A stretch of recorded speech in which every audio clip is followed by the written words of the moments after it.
Así que estamos con el texto. ¿Quién ha escuchado algo de alguna de ellas?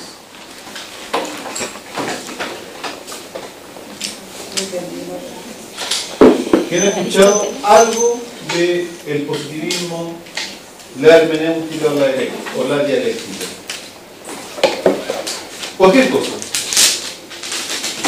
¿Esto en el contexto de la epistemología? Da lo mismo.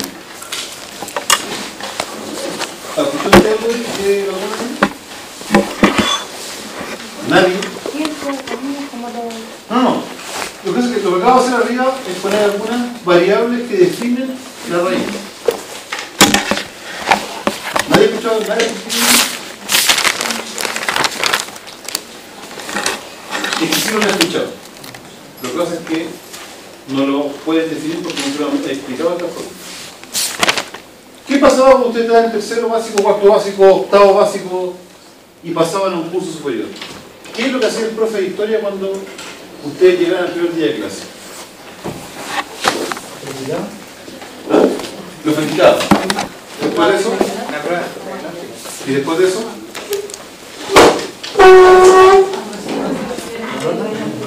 ¿ya? Y después, y con Matías no la hacían. Tienen mala escritura. Lo primero que hacía el profe era esto. Y les decía, no, el primer conocimiento de historia por aquí, invención de la escritura por acá, descubrimiento de América, Revolución Francesa, Revolución Industrial, actualidad.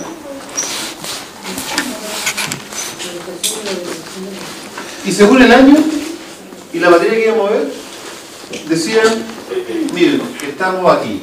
Por ejemplo, vamos a ver la Revolución Francesa porque vamos a ver la Ilustración. Y vamos a ver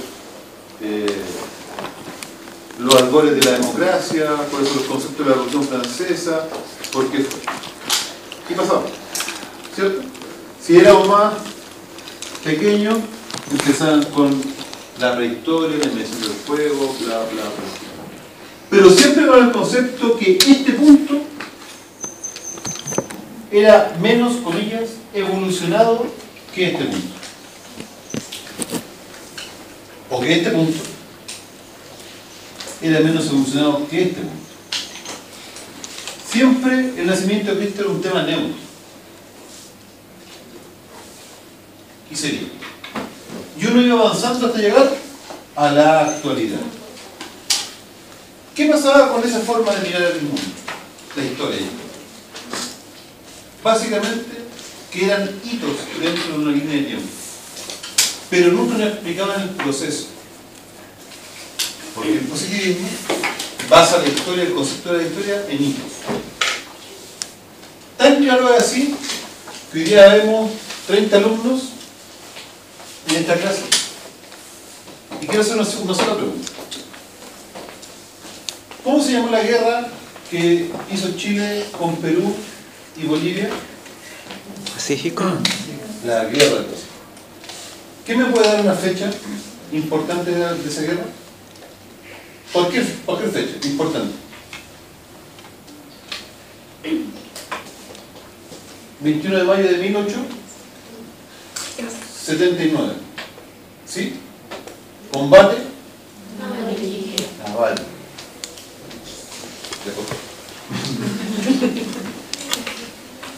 ¿Quién? Levante la mano, no lo diga. ¿Quién me puede decir por qué fue la guerra del Pacífico? El motivo de la guerra. Escuchen lo que estoy preguntando. Levanten la mano quien sabe por qué fue la guerra del Pacífico. ¿Fue por el salitre? Levante la mano. Usted sabe que... ¿Quién más sabe el motivo de la guerra del Pacífico? Estamos en un curso de chilenos. Una guerra que nos ha marcado hasta el día de hoy. En donde el concepto racista hoy día con inmigrantes peruanos es súper común. Silencio, absolutamente silencio, por favor. ¿Quién me puede decir? Levantar la mano. ¿Por qué fue la guerra mundial? Interesante. Interesante. Esto pasa siempre en todos los cursos. ¿Por qué fue la Primera Guerra Mundial? ¿Por territorio? ¿Qué territorio? ¿Por qué fue la Segunda Guerra Mundial? Interesante. Pero no raro. Porque la historia para el positivismo está hecho por fechas, por hitos, pero no por procesos. Entonces, en historia, voy a poner la línea de tiempo como ejemplo.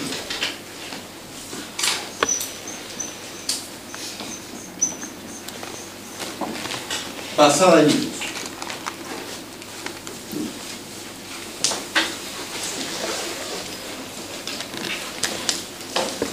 En ciencia, esto ustedes lo han escuchado. ¿Quién ha escuchado el método científico? ¿Sí? Todos ustedes lo han escuchado también. Porque en ese natural no se llama hoy día, se cayó carnet. Se llama naturaleza. En naturaleza nos enseñan el método científico. Nos dicen que para que exista avance de la ciencia debe haber un método. Y ese método tiene 7 puntos. Que debe ser objetivo, repetible, universal, comprobable.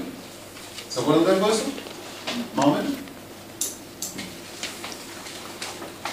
Si yo soy científico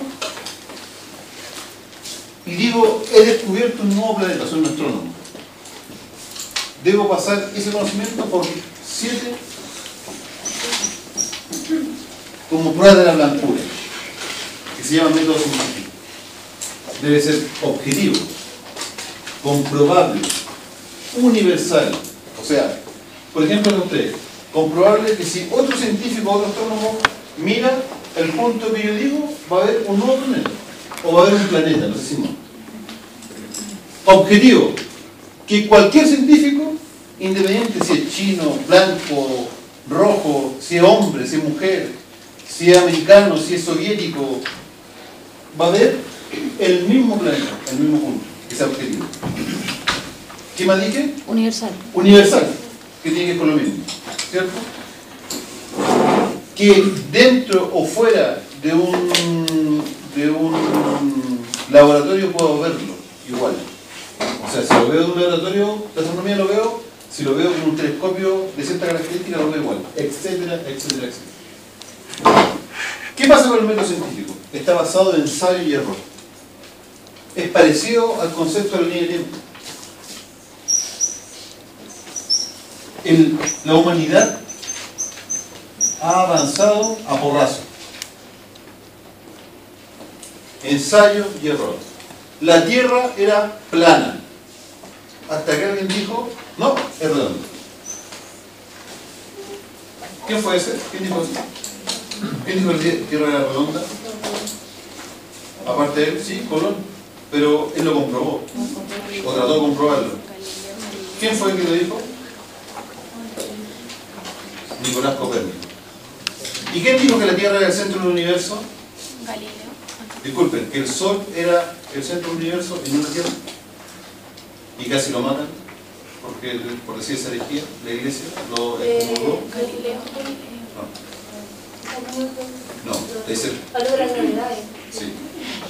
Nicolás Copérnico dijo que la Tierra era redonda. ¿Pero quién dijo que era? Galileo. Que la Tierra era el centro del universo, o sea, que el Sol era el centro del universo. Galileo. Galileo. Sí, copió Galileo. Muy bien. Que después de 400 años la Iglesia le dio disculpas. Súper fatigado. Entonces, son ejemplos. Otro ejemplo es que hasta hace 10 años no había, se decía que el SIDA era incurable. Hoy día tiene una vacuna. La penicilina vino a decir que los virus, las bacterias antes eran mortales. Después de la penicilina, son mortales. Ensayo y error. Cuando uno va al médico, yo voy al médico, le digo, doctor, ¿sabe qué? Me duele la cabeza horriblemente. Venga, hablamos rápido. Examen de orina, sangre, glicéridos, triglicéridos, 20.000 cuestiones para que me digan si estoy bien o estoy mal. Si estoy todo bien, raro, dice el médico. Ecotomografía. ¿De qué? De estómago. Si yo hago tomografía, buena. Escáner. ¿A qué? A todo el cuerpo. Porque la ciencia está basada en ensayo y error. Hasta que me encuentran algo. Y ese algo debe ser, entonces, causa y efecto de mi dolor de cabeza. ¿Cierto? Eso es el médico, ¿no? ¿O no? ¿O estoy equivocado? ¿Hace el médico eso? Sí. Entonces, ese es el método científico. Pongamos entonces, como ejemplo, los doctores. Una visita al médico. ¿Qué hace el doctor después de todo el examen? Diagnóstico. ¿Qué entrega? Muy bien.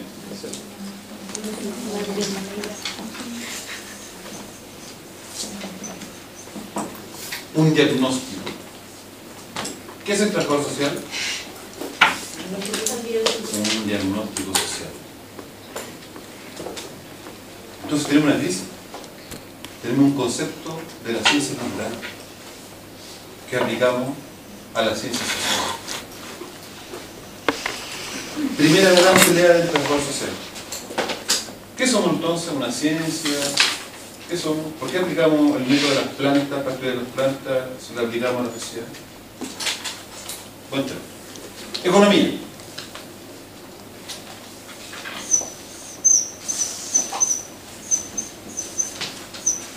Yo, para los dibujos, soy un balazo. Así que mis monos son como ese, por favor, ¿ya? Así es un dibujo mejor. Es una balanza. ¿Ya? Y esa balanza tiene dos monitos que la equilibran o la desequilibran. Oferta y demanda. Según esta teoría, el Estado, en lo posible, no existe salvo para regular algunas cosas. Supone que el equilibrio lo da el mercado. Si hay un producto, hay una oferta, y si ese producto tiene una necesidad social, tiene una demanda. ¿Cierto? Esto, la economía chilena es así, ¿o no? ¿Qué economía tenemos nosotros como nación?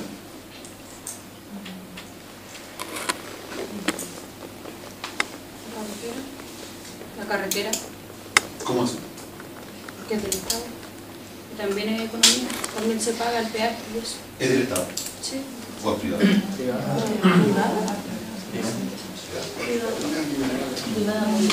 Hubo una oferta y una demanda. ¿Cómo se llama la economía que tenemos nosotros? Neoliberal. Neoliberal. Neoliberal. ¿Me gustó entonces? Nosotros estamos adscritos a este tipo de economía. Tiene hartos nombres. Neoliberal, capitalismo, sociedad de consumo, sociedad imperialista en economía. ¿Sí? En donde hay alguien que es un privado y hay otro que necesita a alguien que también es un privado y que está en esta dinámica, oferta y demanda.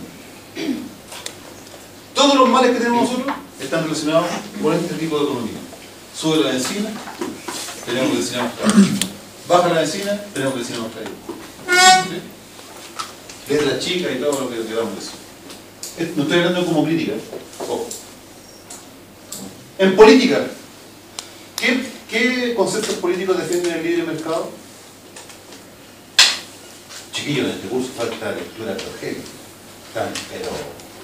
Están así con la cara así como... Y esto está hablando de cultura absolutamente general. Falta lectura, mucho reality, mucho celular, poca lectura. En política, ¿qué defiende el libre mercado? ¿Qué conceptos políticos? En Chile, por ejemplo, ¿qué partido? Democracia. ¿Qué es democracia? ¿De qué estamos hablando? Lo que opina la mayoría, ¿no? Lo que siente la mayoría. Pero, ¿ya? ¿Qué partido, según tú, hace eso en Chile? No. No, una crítica, disculpa. O sea, dale nomás, estamos conversando. Sí, ¿no? No, ninguno. O sea, es una pseudo-democracia. ¿Qué partidos defienden lo que acabamos de hablar? El libre mercado, sociedad de consumo.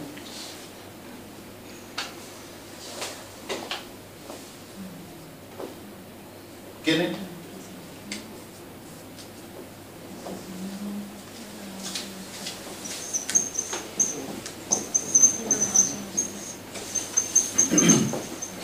La alianza, como quieran llamarlo. Son los partidos que defienden ese concepto. ¿Ya? Este tipo de sociedad podríamos definirla como sociedad individual o colectiva. Lo que defiende, no la UDI, lo que hemos dicho hasta aquí, todo. ¿Colectiva? Individuo. ¿Colectiva o individual? ¿Colectiva por qué? Porque trata de generalizar. ¿Ya? Pero, según el positivismo, ¿qué es importante? ¿Que surjan las comunidades o que surjan las personas? Acuérdense, ¿por qué es comercial de la televisión? ¿Apunta a qué? ¿Al individuo o a lo colectivo? A las personas. Exclusivamente a lo individual. Los sindicatos son malos. ¿Por qué son malos los sindicatos? Porque son malos. Da lo mismo que un gobierno en un país. ¿Por qué? Porque tienen que trabajar igual. Estamos hablando de la frase célebre y cliché. Cada uno se rasca con sus propios uñas. ¿Por qué es importante la AFP? Porque cuando seas viejo, tú te vas a tener una buena vida. Totalmente individualista. Las leyes son para los individuos, no para los colectivos. Los partidos políticos son todos malos. Los políticos son todos ladrones. Las sociedades son todas ladrones. Todos te quieren embarrar. Por lo tanto, tú solito contra el mundo. Divide para gobernar. Sociedades individuales. Por lo tanto, por ejemplo, en Japón se suicidan 45 personas diarias. Son los costos de la sociedad de consumo, dicen. Los japoneses tienen que trabajar. Podría haber noticias así, yo sé que no tenían tiempo ni para ir al parque, ni para salir a familiar, ni para la discoteca, ni para volver, ni para hacer vida. Ellos viven y duermen en la fábrica. Lo único que hacen es trabajar, ¿no? Por eso se suicidan. El método lo vamos a compartir. Pasemos ahora a la dialéctica. Más que método, vamos a ver autor.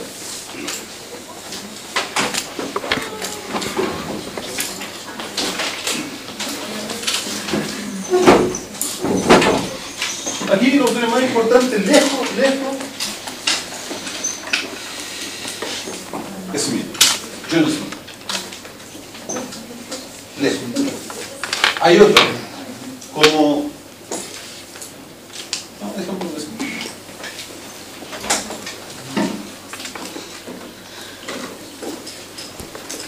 ¿Se entendió eso? ¿Más o menos? Dialéctica. ¿Quién ha escuchado de la dialéctica? Ya. En historia de la dialéctica dice que la línea de tiempo tiene un problema fundamental que se basa solamente en los hitos, pero no en el proceso.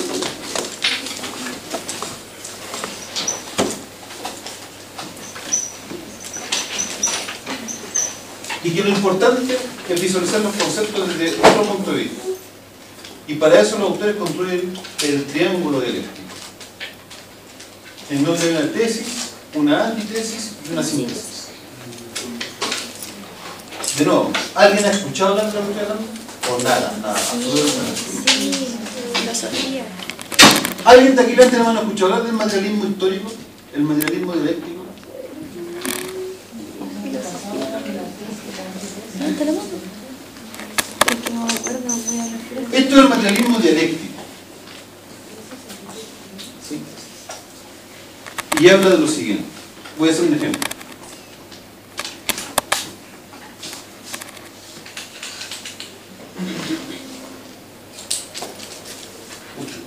Su nombre.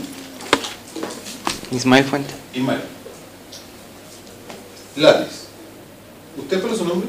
Cristina. Libro. ¿Usted? ¿Corina? Sí. Silla. Asiento cañero. Ismael, ¿en qué lápiz pensaste? ¿O qué pensaste en ese lápiz? Me faltó uno.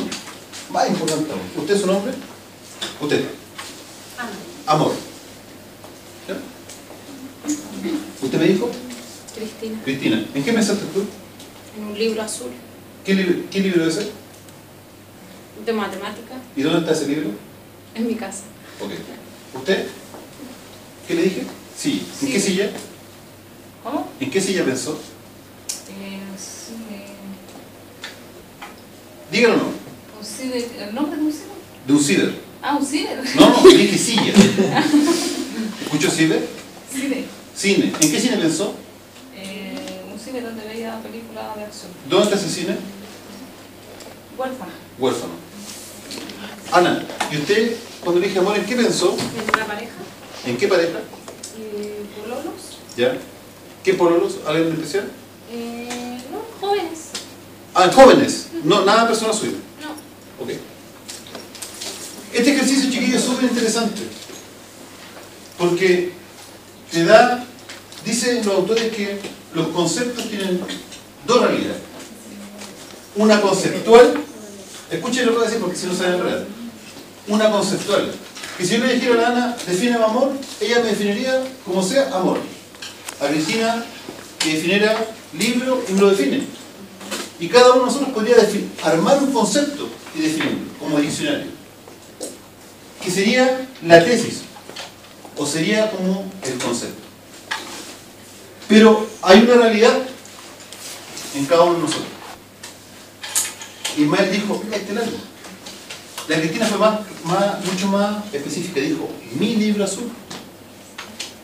Entonces hay un quiebre, hay siempre, según los autores, hay una dicotomía. Hay dos fuerzas luchando, uno el concepto y otro la historia. Entonces, para construir un concepto, siempre hay dos realidades. El concepto como tal, que es frío, que es de diccionario, y hay otro que es propio. Subjetivo. Absolutamente subjetivo. Por lo tanto, dicen, el método científico no sirve. Porque las personas no pueden ser objetivas, porque tienen una cultura, una realidad, un barrio, una familia. Tienen algo que les dice de dónde son, que es el sello, que es el timbre. Y siempre cuando discuto con amigos, o estoy con amigos, hay un amigo que se llama Iván, y Iván me dice, el barrio le sigue. Y tiene razón. Yo tengo mi cultura, yo nací en un barrio X. Puedo estudiar, pero mi barrio me sigue. Eso no quiere decir que sea peyorativo, sino que mis raíces están ahí, pues. Mi historia de vida. La antítesis. Mi cultura. ¿Y qué pasa? Entre este tránsito y este tránsito se transforma en un conocimiento, que es mi libro con el concepto frío y mi libro con el concepto caliente, lo voy a decir. Mi lápiz como informático, mi cine, mi amor, mi concepto de amor. Súper interesante este concepto, este tema, porque lo que hace es poner el hito y la historia. Entonces, si tuviéramos un país que siguiera esta metodología, todos sabríamos por qué la Guerra del Pacífico. Y si hubiesen, por ejemplo, salido más interpretaciones de Guerra del Pacífico, tendríamos 4 o 5. por el salite, por el guano, porque los peruanos eran feos, porque los bolivianos eran feos. Hemos tenido otros conceptos que no hubiesen definido por qué fue el conflicto. ¿Por qué se inició el conflicto? Entonces tenemos una síntesis. ¿Qué es lo más importante de esto? Que cuando uno llega al concepto final de la síntesis, se transforma inmediatamente en una nueva tesis. Por lo tanto, el conocimiento es infinito. No como acá. El método científico, el doctor me dijo...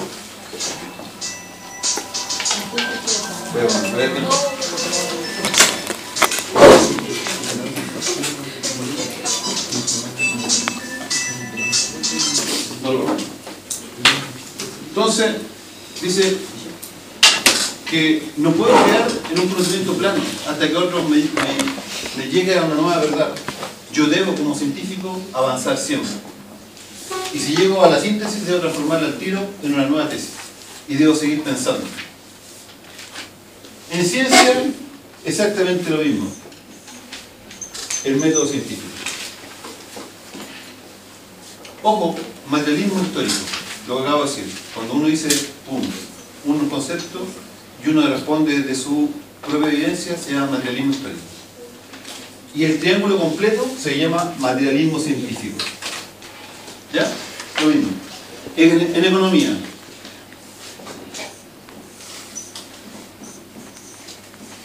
En economía es el mismo tema de equilibrio de la balanza, pero cambian los conceptos interiores.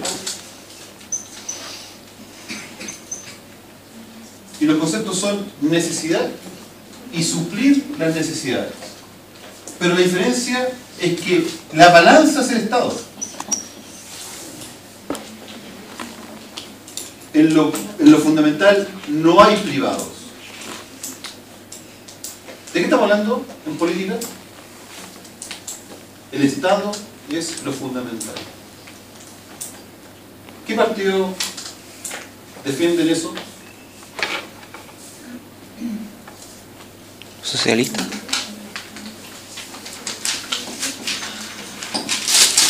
El Partido Comunista. Parte del Partido Socialista, aunque hoy día se definen de otra forma.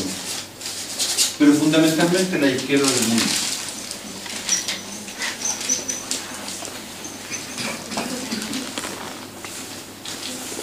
En sociedad, ¿son sociedades individuales o colectivas?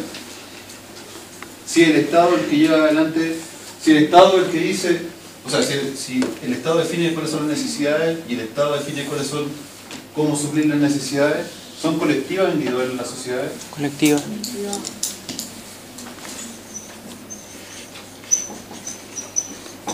Son sociedades colectivas. Aquí hay dos autores fundamentales, tres, pero dos. Aristóteles, Marx.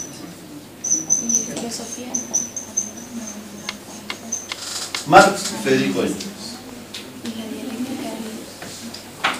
Sí, todos los conceptos que ustedes han escuchado. El pueblo unido, jamás vencido, y todo ese rollo izquierdo. Lo que acabamos de decir, chiquillos, lo que acabamos de hacer es definir lo que políticamente por 4 siglos por lo menos, 3 siglos por lo menos, ha dividido el mundo. O soy rojo, o soy azul. Soy rayado, o soy cruzado. Si estos autores, por esto han habido guerras, tremenda guerra, han habido asesinatos, muertes, conflictos bélicos, conflictos políticos, países pobres, países ricos, cortina de hierro, muros que han dividido el mundo. Si hubiese habido alguien que hubiese puesto cordura y hubiese dicho, mira, lo mejor de un lado y lo mejor del otro pueden tirar para arriba al mundo, estaríamos en la guerra. Pero ¿qué pasó? O era ahí, o no era. Y se dividió el mundo. Lamentablemente. Yo siento, por ejemplo, que el método científico, o sea, que el método dialéctico es mucho más potente que el método científico. Pero siento, por ejemplo, que en economía una mixtura es mucho mejor que esto tan duro que de la economía. Por ejemplo, en Cuba o en China. siento que sí son importantes los hitos en la historia, pero también entiendo que es importante los procesos. O sea, si hubiésemos tomado como humanidad ambos de los dos, podríamos haber avanzado mucho más. Aquí, por ejemplo, está Platón. Aristóteles también. También. Nadie dice que... Nadie... O sea, alguien puede decir, mira, Carlos Marx, barbón feo, come guau. Pero nadie podría decir que Platón o Aristóteles son personas marxistas. O sea, son personas así ideológicamente... Porque ni pensaban en eso. Pero los tipos ven el tema comunitario, en el concepto de la comunidad. De la comunicación. Súper importante, súper importante. Pero claro, uno habla de Marx y habla de Bartiro, esto es una carga súper dura con Marx. Marx fue un tipo brillantísimo. Pero